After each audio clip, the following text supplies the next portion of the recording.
Alright guys, last problem we're going to take a look at here is number 2, because if you can do number 2, you can do number 1 no problem, and because I'm sick and tired. So, we need to basically design a finite state machine around the fact that we've been given these 3 inputs into our D flip-flops. So in some of the other problems, we were given other parameters and we had to find the inputs to the flip-flops, but in this problem, we're actually given those inputs, which in some regards makes our job a lot easier, actually. But like I've mentioned before, at the end of the day, all of these problems are exactly the same. You're just starting at a different point. So we'll jump into this one. Right off the bat, you already know how many flip-flops you have, right? You've got 3. 3 flip-flops because you have 3 flip-flop inputs. Okay, well that's easy. Well, we know our nifty little equation.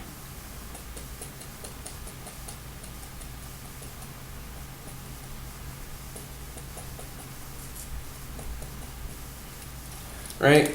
So, we know that 2 to the x equals the number of states that we have, where x is the number of flip-flops that we need. Well, we know that we have 3 flip-flops, so we know that we have 8 states. And if you go and you look at this, you'll actually find that there are 8 unique sequences, or 8 unique combinations of A, B, and C. Right? You've got 0, 0, 0, which happens twice, 0, 0, 1, which happens twice, etc. And so you actually have 8 unique combinations. And those are your 8 states. Cool. So, what we need to do is go ahead and figure out what A, B, and C are going to be for the next state. Well, you're already given that information. That's not the hard part of the problem. You already know that for a D flip-flop, let's get our behavior table here.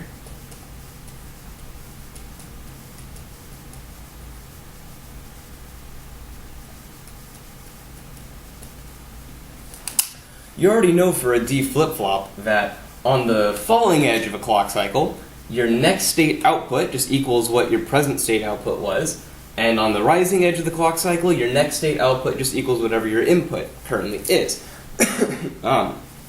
So, because of this behavior of D flip-flops, that's why we like to use them in finite state machines, and that's why we always analyze D flip-flops from the rising edge.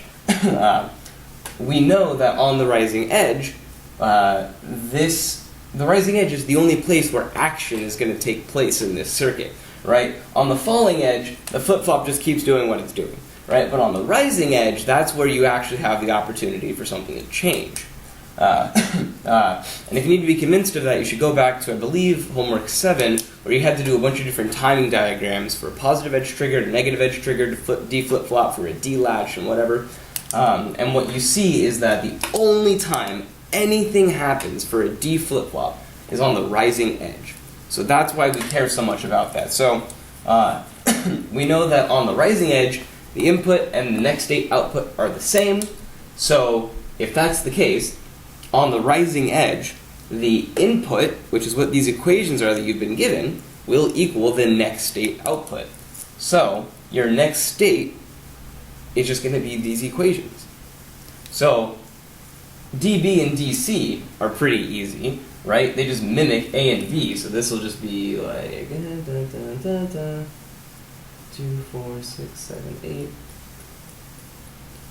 Right, something easy like that, and you can go in and fill in the rest of this table. The only one that might give you some trouble is DA, because that's a little bit more complicated, although if you really look at this function, you'll see you can kind of simplify it in your head. Don't simplify it when you go to actually implement your circuit, just because you want to implement this as it's been shown, but when you're actually trying to find the values of DA for different values of B, C, and X, you'll find that you can do that pretty quickly, actually. So you'll fill in this whole table, and once you fill that in, you've actually mostly got the whole thing. So I'm actually going to go ahead, and for my own sake, I'm going to fill some of this in. I'm actually going to fill all of it in.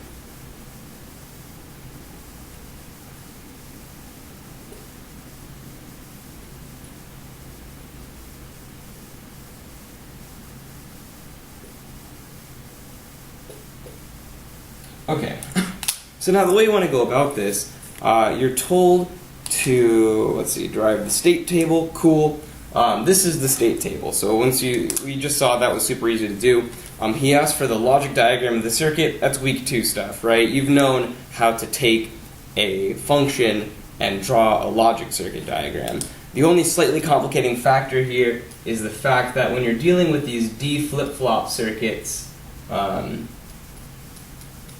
what you need to do is realize that your different flip-flops are named by their letters, right? So in this case, DB equals A, right? Well, A is coming out of this flip-flop here.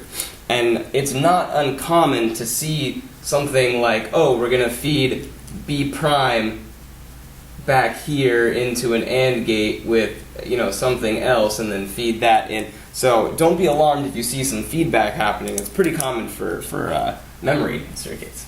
So you've drawn the circuit, you've gotten the state table, now you need to do 2 state diagrams, one for x equals 0, one for x equals 1.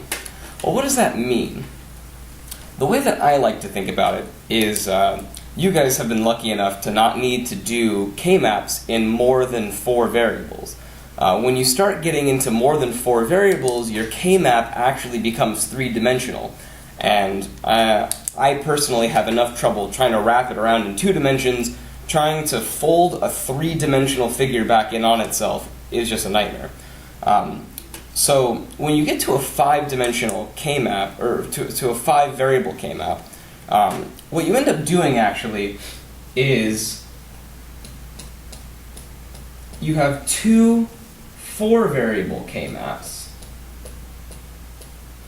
And you just say, this might be W, X, Y, Z, W, X, Y, Z, but then this might be, the variable M when it equals 0, and this might be when M equals 1. And so what you do is, in order to avoid making your K-map go into the 3rd dimension, you just break it up into 2 4-variable K-maps, but with the assumption that M is 1, or with the assumption that M is 0.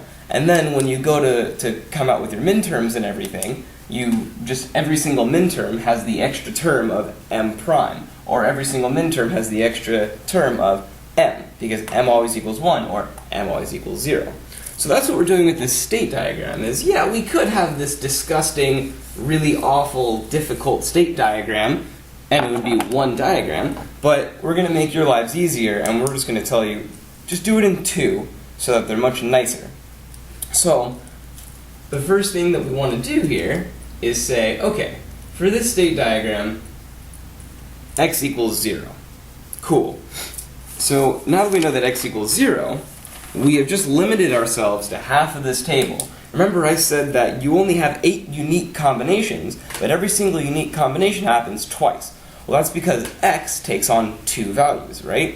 You have the state ABC 0, 0, 0 for x equals 0 and for x equals 1. So your state diagram is going to look really similar for the 2, but it's going to progress slightly differently. So what do we want to do? The way we're going to do this is we're just going to say, okay, we're trying to come up with a state diagram. We got to start somewhere.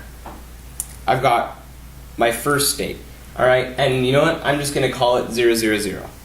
Let's just start there. For no particular reason, I'm starting at 0, 0, 0. Okay? This is my current state.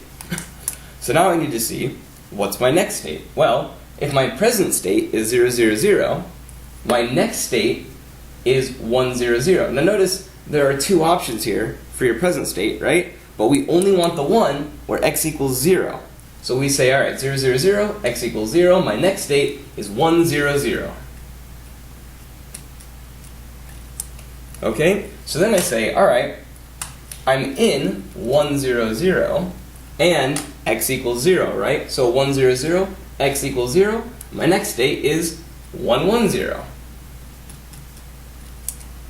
Okay, well, now I'm in 1, 1, 0, and x equals 0, so my next state is 0, 1, 1. Oh, so far so good. Alright, now I'm in 0, 1, 1, and x equals 0, so I go to 1, 0, 1. Now I'm in 1, 0, 1, and x equals 0. I go to 0, 1, 0. Okay, now I'm in 0, 1, 0, and x is 0, So I go to 0, 0, 1. Now I'm in 0, 0, 1. Did I do this right? So I'm in 0, 0, 1. X equals 0. So now I go back to 0, 0, 0. So let's see how many states we have. 1, 2, 3, 4, 5, 6, 7. But we have 8 states, right? What did we miss? Well, it turns out if you're in state 1, 1, 1 and x equals 0, then you go back to state 1, 1, 1.